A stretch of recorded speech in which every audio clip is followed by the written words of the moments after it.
So UFC Fight Night, Steve Garcia versus David Onama is taking place this weekend. And overall, this is one of the best cards of the year so far. All right, guys, we got people like Norma Dumont, Cedric Dumas. We got some crafty people like Dimba Gorimbo on the card. But there are some fun fights on this card, like the main event. We'll get to see some heavyweight movement, most likely. We'll see Delija move up in the division. A little spoiler for that fight. But Tony has died. Will be giving you my predictions for UFC Fight Night, David Onama versus Steve Garcia. If you like the video, like, subscribe, do all that YouTube shit. And let's get straight into this with the first fight on the card, man. Now, this fight right here, Talita Alencar versus Ariane Carnelossi. I've been telling you, I've been hitting the books on this one. I've been locked in. I've been studying my tape, my film, and I have come to the... Okay, look, jokes aside, this is a pretty close fight. WMMA,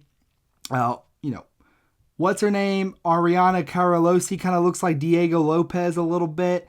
She's got the fucking age advantage. She's 32 years old, but I'm not picking her, bro, because I've seen her get taken down at will by Lupita Godinez. I saw her she's coming off of a win against Piera Rodriguez, which was a headbutt. She didn't actually win. She got hurt really badly. I guess she beat Estela Nunes, but I haven't seen anything from Ariane Carnelossi to tell me that she is like a real, gonna get past this test of Talita Alencar, who is a really decent grappler. I mean, she's got decent takedowns. I just don't like Ariane Carnelossio's takedown defense at all in this fight. I'm going to pick Talita Alencar to win. All right, let's get on to the next one. This is a good fight. Phil Rowe versus Hyung Ko. Ko? I think that's how you say it. Phil Rowe. Oh, how the mighty have fallen. Phil Rowe is on the verge of being ranked before he fought the crafty veteran, the legend of the sport, Neil Magny, okay? He had a close fight with Neil Magny, lost by split decision. His next fight against Jake Matthews, he got the fuck beat out of him. And then his next fight, he fought Angelusa, and he was losing that fight very badly. If you don't remember, Angelusa dropped Phil Rowe multiple times in that fight, and Phil Rowe had to fight for a comeback. Angelusa kind of gassed himself out, and Phil Rowe ended up knocking him out. It was one of the craziest comebacks of the year so far. But Hyung Ko, on the other hand, he's been an underdog in all of his fights. And his last fight against Oban Elliott, he really showed me an ability that he is super well-rounded. He did everything he wanted to Oban on the ground. We were talking about Oban like he was going to be a great welterweight prospect. He easily played with Oban Elliott on the ground. And then... not only on the ground, but he also had some success against Oban Elliott on the feet. Now, Phil Rowe, he's been doing a lot of these jiu-jitsu competitions, so I think that the ground game for these guys is going to cancel out. And I think that Phil Rowe will be stuck on the feet with Hyung Ko, who I think is a little bit more dynamic. Before coming to the UFC, he had all knockouts on his resume. Now he's getting some decisions. I think we're going to see the return of the knockout for I keep saying Seok. How do you say it? Hyung Ko? Yeah, I think we're going to see the return of the knockouts because he's known as the Korean Tyson. That's his nickname. He has a lot of crazy knockouts on the regional scene, and I think that he has the age. He's 32 years old. He's got a lot of momentum. He's been beating these fucking favorites. He's a slight favorite in this one. I think he's going to get it done against Phil Rowe, who has been inactive. He's got he fights once a year. He hasn't had any super impressive performances. His best win is Nico Price. I just think that Hyung Ko, who South Korean, I think he's gonna get it done. I'm picking Hyung Ko to knock out Phil Rowe. The next fight, we got Alice Ardeleanu versus Montserrat Canelo Ruiz. Now, this fight I think the odds are way off on this one. They got Montserrat is a fucking plus 300 underdog. And I just don't like that for WMMA. These unranked WMMA fighters, anything can fucking go. These low-level technique WMMA fights. And she's faced good competition as well. Amanda Lemos, Jacqueline Amorim, and Edouard Amora. Those are all really decent fighters to lose to. But she hasn't really showed me anything in those fights that showed me that she could do anything to Alice Ardeleanu, all right? Somehow, I don't know how this is possible, but Alice Ardeleanu has close to 1 million followers on Instagram. I do not know what people see in this fucking chick, but somehow she has close to 1 million followers on Instagram. The Shauna Bannon fight was pretty close. I thought Shauna Bannon won. I know it's a split decision. She lost, so I thought that decision was correct. But I think that I'm pretty sure this Montserrat girl, she's got some good wrestling, but I don't know if she's going to be able to get Ardeleanu down consistently. And I think when this fight's on the feet, it's going to be night and day. Alice Ardeleanu has decent striking. It's not fucking great, bro. It's WMMA at the fucking unranked levels. But for WMMA, it's good, okay? Not good, but it's decent. It will get the job done against Montserrat. So for those reasons, I'm going to pick Alice Ardeleanu to win this fight by decision, all right? We know how it goes right now, all right? The next fight, now I'm really confused about the placement of this fight on the actual card itself because this is actually a decent WMMA fight, man.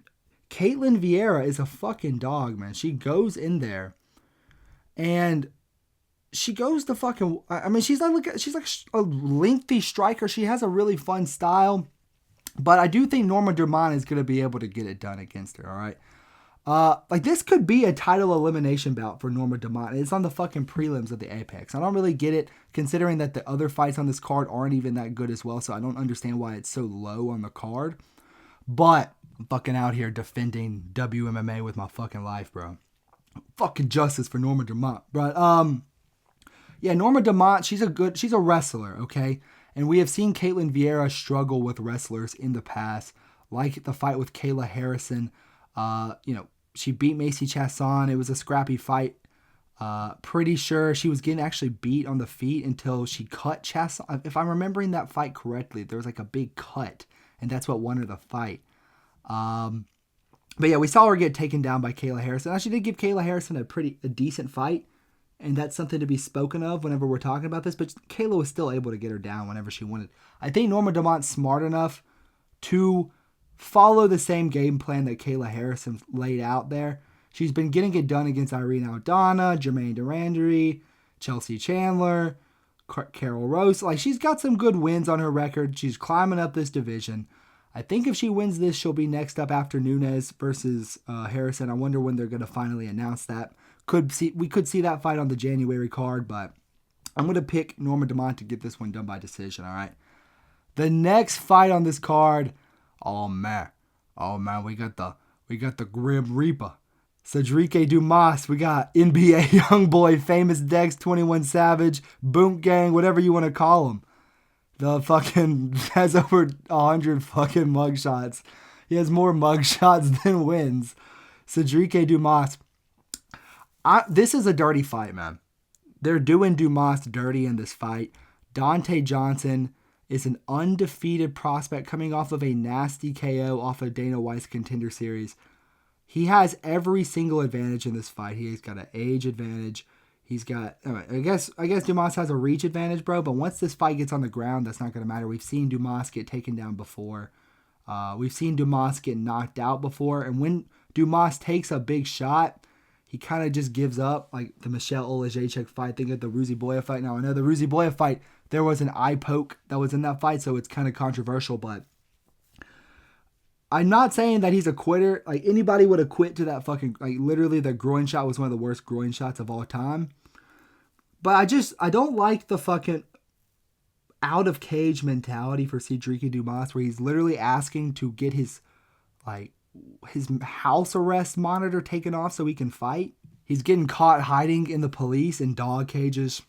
I've seen videos of him smoking on his story. It's like, bro, you're a fucking MMA fighter. You're a professional athlete. Why are you smoking? I think Dante Johnson, undefeated, coming off of a bunch of KOs. I think he's going to find the fucking knockout shot in this fight. Or he could take it to the ground and get the ground and pound KO. I think this is a pretty easy fight to pick. I'm picking Dante Johnson to knock out Cedric Dumas, who I think this is the end of the road for him, man. I think the UFC's had enough of his bullshit. I think his contract's ending soon. I wish the best for you, Boom Gang. Okay, let's move on to the next one. All right, we got Holy Chang versus Timmy Cuamba. Holy Chang is coming off of that win over Cortavius, Bug Eyes, Romeus. I don't really rate that win that highly because Cortavius, Romeus, he's just not very good at all. The win that I do rate for Chang Ho-Li, though, is his win over Long Zhao, who, for a Chinese MMA fighter, is a pretty decent guy, man. This fight is at bantamweight. I don't think Timmy Cuamba's ever fought at bantamweight. I think I'm pretty sure he fought at lightweight in the past. So he's coming down 2 weight classes to fight Chang Ho-Li. I think Chang Ho-Li is going to be able to get this fight to the ground and win by a decision, man. I think Timmy Cuamba, we've seen him lose a bunch of decisions in the UFC before. The one to Balaji Oki, who just kind of pitter-pattered around. The Lucas Almeida fight. I mean, Lucas Almeida, he ain't playing, bro. And I just haven't seen anything too impressive out of Timmy Cuamba at this stage yet. He had a fight on the Dana White's Contender Series that went to a decision. He didn't get signed. I'm pretty sure he took the Oki fight on short notice to get signed to the UFC. And he's been 2-1. I'm at 1-2 since. I just don't think Timmy Cuamba is here to stay in the UFC. I don't think Chang Ho-Li is that good either, but I do think that he can get past the test of Timmy Cuamba, who's cutting a lot of weight for this fight, hasn't shown a good ability in any of them either, so I'm going with Chang Ho-Li to win this fight by decision. The next fight on this card, I'm pretty sure this one is short notice. I'm not 100% sure, but we got Billy Elkana versus Kevin Christian. Billy Elkana is good, man. Billy Elkana is a good MMA fighter. He took his debut against Bogdan Guskov on short notice, and he actually had a lot of success in the grappling early in that fight. Now, he did end up getting reversed and submitted himself, but he looked good and it was on short notice. Then his next fight was one of the worst fights of all time against Ivo Aslan, where he just easily picked apart Ivo Aslan. I would have liked to see a little bit more urgency to finish the fight out of Billy Elkana when the crowd is booing him.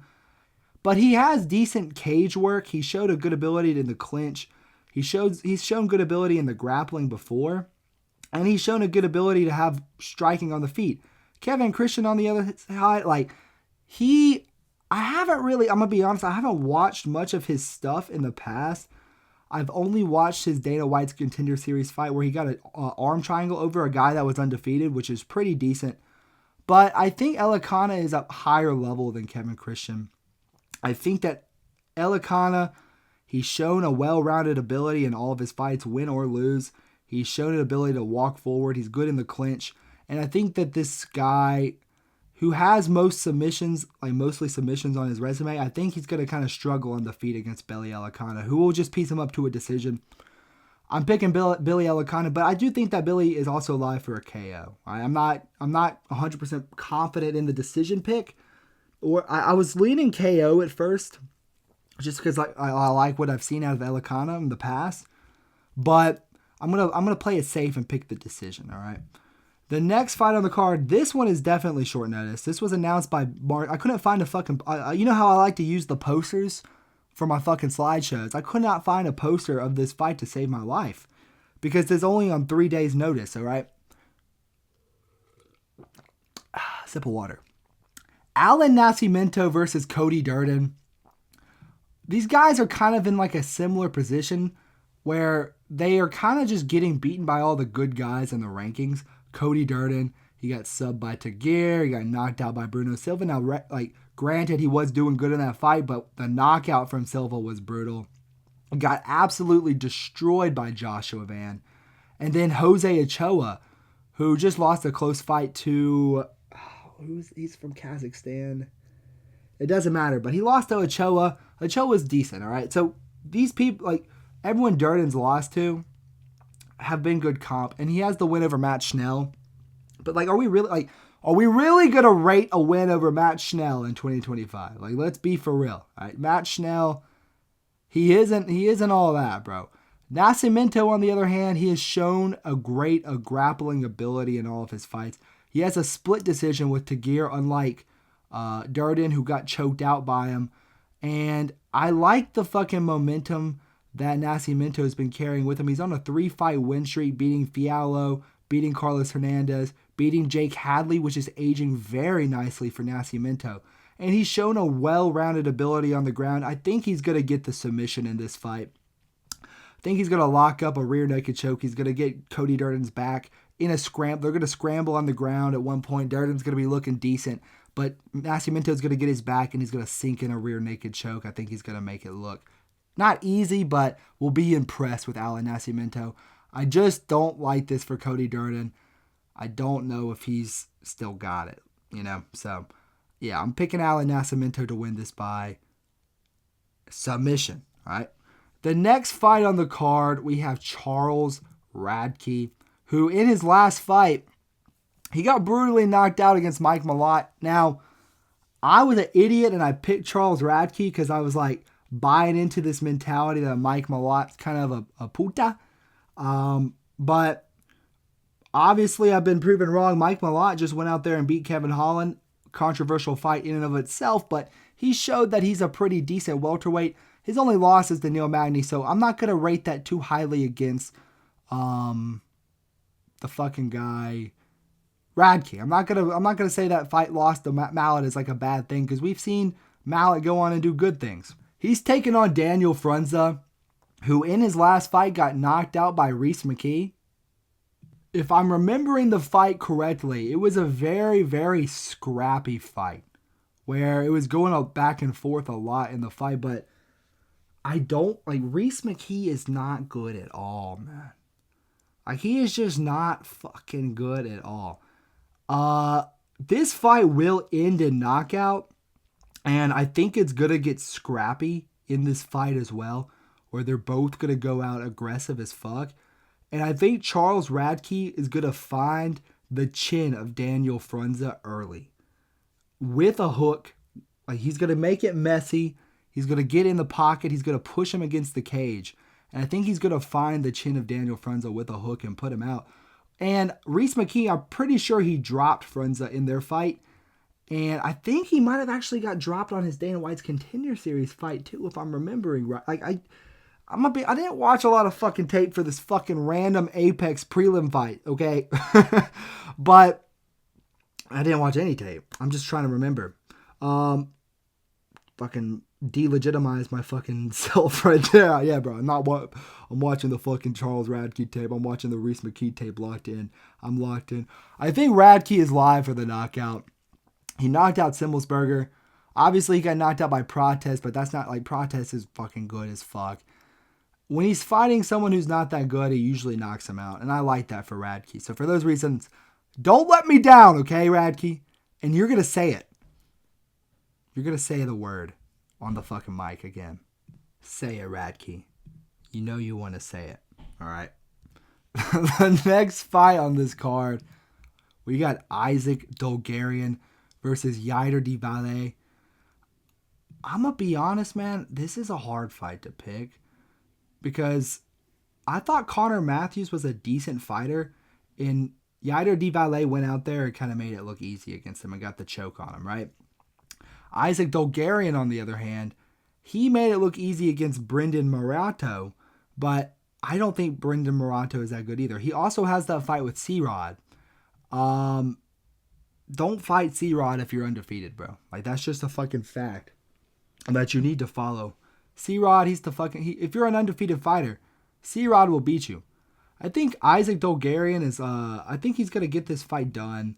I think, man, if I had to pick the way he's going to do it, he's pretty decent on the ground himself, and Yair is pretty decent on the ground as well. And so I think that if Isaac Dulgarian can stuff takedowns, and I think that this fight will be on the feet, and I think Isaac Dulgarian may get a finish. Okay, I think he may get the knockout over Yair de Valle, who, you know, his Dana White's Contender Series fight was dominant, but like, why are we just signing people like getting decisions? You know what I mean? So, I don't know. I'm going to pick Isaac Dulgarian. It's a sketchy fight to pick, but I think that he's more well-rounded, and I think he has better striking. So, I'm going to pick Isaac Dulgarian to win this fight, all right?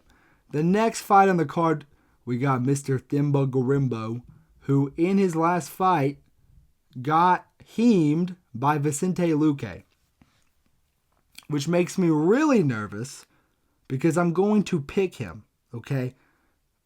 Yeah, Luque, he's not been looking good lately, all right? I know he's fighting the top comp in the fucking UFC, but at the same time, like, he's just not, like, he like curls into a ball. Like, he's been quitting in his fights, all right? I'm just going to say, he's been quitting, you know?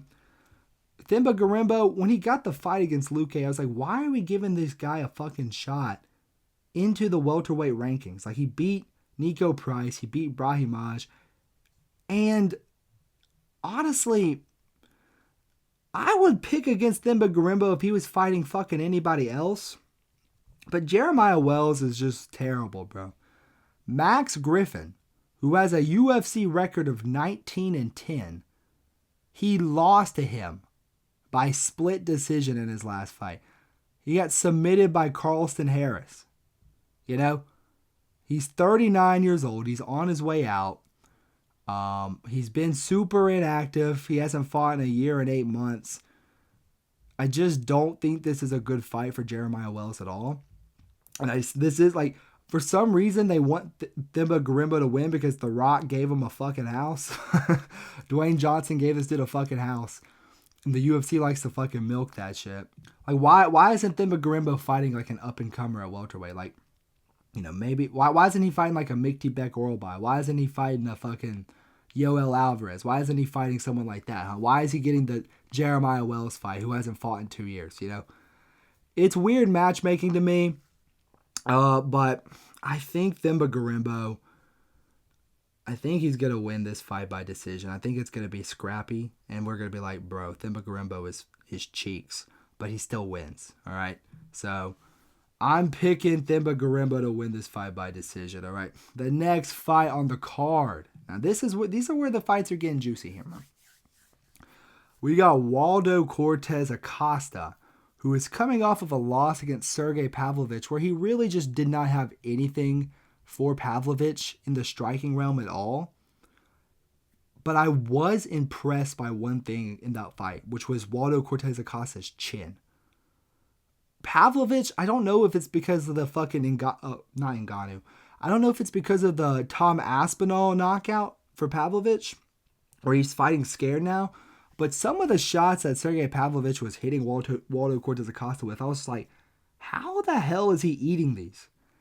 And so I don't think he's ever been finished before. He beat Sergey Spivak, which is decent. And I think that's where Waldo's going to kind of float towards for the rest of his career. I think he's just going to kind of float at that 9-10 spot, be like a fucking Sergey Spivak, Marcin Tybura type fighter, gatekeeper for the division, where he beats the Ryan Spans, the Despains, the Pavlovich, not the Pavlovich, but I think Ante Delija, in his fight with Marcin Tybura, he showed that he's just a higher level fighter, eye test wise, than a lot of these other heavyweights. He went out there and just sparked. He had no fucking respect for Tybura at all. Pretty sure he fought in the UFC before. But yeah, I think Delija is pretty good. He's got really fast hands for a heavyweight. He trains with Tom Aspinall, and I like that a lot. I think Delija is going to get this one done, but I'm not picking a knockout, bro. I see a lot of people picking knockout. I was really impressed with Waldo Cortez Acosta's chin. I think he should be able to eat a lot of the shots in this fight. And let me be honest, man. Maybe Delija's gas tank isn't he's had 26 fucking not 26. He's had 30 something fights. He's 35 years old. We don't know how good his fucking gas tank is at this stage in his career. If Waldo can pull this into later rounds, maybe he can pull off a squeaky win. But I do think that Ante Delija is going to be able to bank 2 rounds of this fight. With the striking, I just don't think he's going to be able to finish Waldo. All right, so for those reasons, I am picking Ante Delija to win this fight by decision. And the main event of the evening, we got Steve Garcia versus David Onama. all right? I am a very strong believer in Steve Garcia, okay? I think Steve Garcia is going to go on a phenomenal run in this division, and I just don't, this is going to sound bad, I just don't think David Onama is all that, okay? Let's look at his last couple of fights. The Giga fight. Giga arguably, like if the fucking judges for Volkov versus Almeida were judging the fucking Giga versus Onama fight, there is an argument that Giga could have won that fight on damage. David Onama used his wrestling in that fight, and it was a boring ass fight where he just laid on top of Giga. Giga had some moments on the feet as well, but it wasn't enough to, Onama is very well rounded, but he hasn't really finished anybody since Gabriel Santos, where he was like Gabriel Santos is very good, but I think that was not a fluke. But I think if they fought 10 times, I don't think David Onama wins the majority of them. Okay, he was beating Onama pretty badly, and Onama had a comeback KO win over Santos. Okay, then in the fucking Roberto Romero fight, Roberto Romero is dog shit. He dropped David Onama. Okay? If Roberto Romero is dropping David Onama, I think Steve Garcia, who dropped Calvin Kattar for the first time in his entire career, knocked out Kyle Nelson, who is very good, who is big. Like, Kyle Nelson's a fucking lightweight now. He just put away Matt Frivola. That knockout is aging pretty well because of how big Kyle Nelson is for fucking featherweight, Knocked out Seung Woo Choi. I think that's how you say it. Knocked him out brutally. Knocked out Malik Acosta. That is a win that's aging beautifully. He knocked out Nurdan or whatever the fucking guy's name is. And Steve Garcia, if he knocked out Kattar, he would have tied like Pavlovich and Chuck Liddell's record for the most KOs in a row. I think he was on a 5-fight KO streak. If he knocked out Kattar, it would have been 6 and tied the record. To do that at featherweight, that is different level of power in his hands. And I've seen Onama get dropped. I've seen Onama, he's just, like, when this fight's on the feet, I think Garcia is going to go out there, push an aggressive pace. Like, he has clean boxing. And we've seen fucking Nate Landwehr, who everyone was rating so good because of this David Onama win. Nate Landwehr is terrible. Like, he's done terrible things since this fucking win over Onama. And he beat David Onama by pushing an aggressive pace, making it scrappy. Onama's kind of got like Rakic, Leon Edwards-esque mentality. Kind of like a Lerone Murphy-esque fighter where he's got good straights, he's got 1-2s, he's well-rounded, bro. But when the going gets tough, I think somebody like Steve Garcia, who just possesses unholy fucking power in his hands for someone that weighs 145 pounds, I think he's going to be able to spark out David Onama. And we're going to see this is going to be a showcase for Steve Garcia. Everyone's going to start paying attention to this guy right now, okay? Steve Garcia is a fucking real force in this division, all right? I really, really like the momentum that Steve Garcia has been carrying with him. I think that this is his time to shine. I think David Onama is a little bit overrated. I just don't like. He beat Roberto Romero and then he got that shot into the rankings against Giga, who was on the bad losing streak. I don't think David Onama is good at all, and I think Garcia is gonna fucking knock him out brutally, man. I'm gonna call it second round knockout right here. So here are my predictions. I'm going Garcia by knockout, Delija by decision, Gorimbo by decision, Dulgarian by knockout, Radtke by knockout, Nascimento by submission, Elkana by decision, Lee by decision, Johnson by knockout, Dumont by decision, Ardeleanu by decision, Seung Ko by knockout, and Alencar by decision. But that will do it for the video. If you like the video, like, subscribe, do all that YouTube shit. Follow me on Instagram at Tony Has Died. Follow me on TikTok at Tony Has Died. Follow me on Twitter at Tony Has Died. If you want to help support the page, ask me any question, check out my Buy Me a Coffee. The link is in the description. And that will do it for the video. I will catch you guys in the next one. Peace.